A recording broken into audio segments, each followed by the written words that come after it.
There's no problem with thinking whatsoever. But it becomes a problem when all there is thinking. And thinking then overrides everything. And we live in the realm of thinking. All we do is think all the time. We forget about other aspects that are happening here, right here, at this very moment, because thinking overrides everything. And that thinking which overrides everything is known in absolutely all truly integral perspectives, which are about unifying. I'm not even saying yogic, so that you don't limit it to India. Every spiritual tradition that is here to reconnect, to unify, understands that it is the thinking that usurps our ability, inborn, innate ability, to experience this vastness of who we are. Therefore, there are these classical lines, classical by now, that yoga is the fluctuation or the cessation of the fluctuation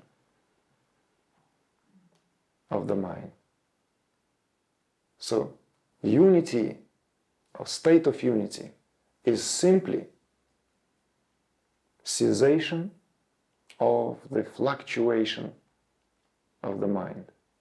When mind subsides, when this rippling activity, incessantly rippling activity of the mind subsides, the more it is subsided, the more coherence, the more unity there is. Immediately experienced. Not that one need to wait for it to come. Not that one need to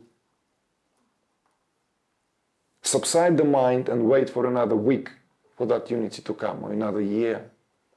One doesn't even need to wait for a second, because it's completely codependent. And therefore, all spiritual traditions, without exception, understood this. All of them without exception. It's very important that we don't suddenly get lost in, oh, that's that path, then there is another path. There is the path where thinking is okay. Let's just dig here, and you want to examine? Interesting enterprise. Go and find out. Take any spiritual practice that's worth its salt.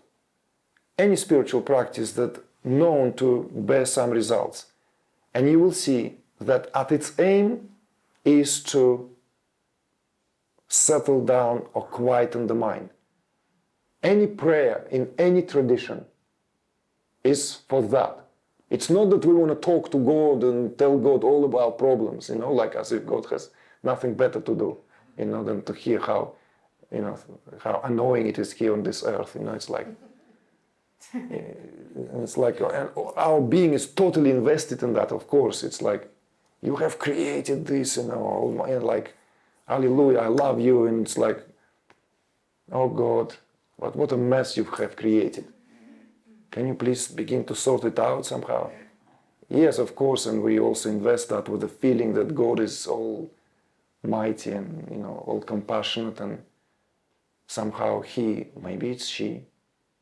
Oh, and then that you begin to then bring another dimension. Then okay, let me keep it straight. So then the prayer then comes,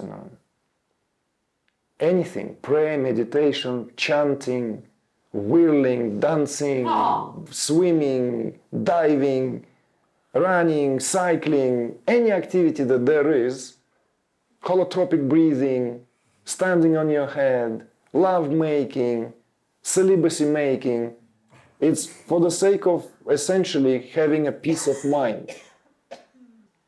Anything that there is, that we do as the whole gamut of spiritual approaches is for that end.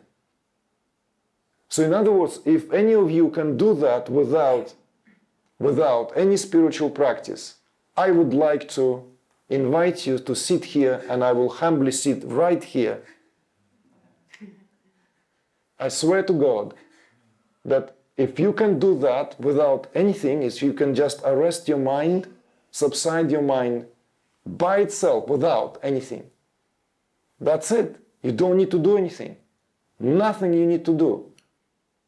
You don't need to do any practices. Yes, of course, one can speculate, well, I may be able to do that, but I don't experience this state that I read that, that this utter, ecstasy. I know that it exists because I've tried few things. I've tried LSD. It's there. Fine.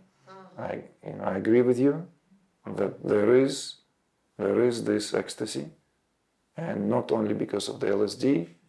It's actually something that the love of this body can produce. In fact, the love of this body is an organic response of the endocrine system. To what? To what is it respond to? It's respond to extremely fine vibrations, nothing else. There's a direct correlation between the sound that your own self emits. The sound. All of you are the sound of consciousness. You are the ocean of sound. Ocean of sound. And at the finest level, at the final level of these myriads of sounds, there is if you will, a trigger point where it affects the endocrine system. When the endocrine system begins to release profusely certain hormones that simply give that cellular feeling of bubbling bliss. That's what this is, if we are to reduce it to the biological perspective here. Obviously, it's a reductionistic perspective. I want to say that, but so that you understand this, because if I start using this, let's have this simple picture first. There's correlation between the frequency, between vibrations and the activity of the endocrine system, because it is completely correlated.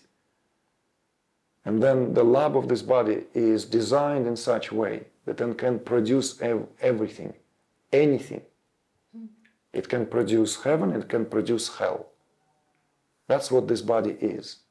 And it is precisely because the capacity of this body to produce extremes, our life is as we know it. And our understanding of life is also as we know it.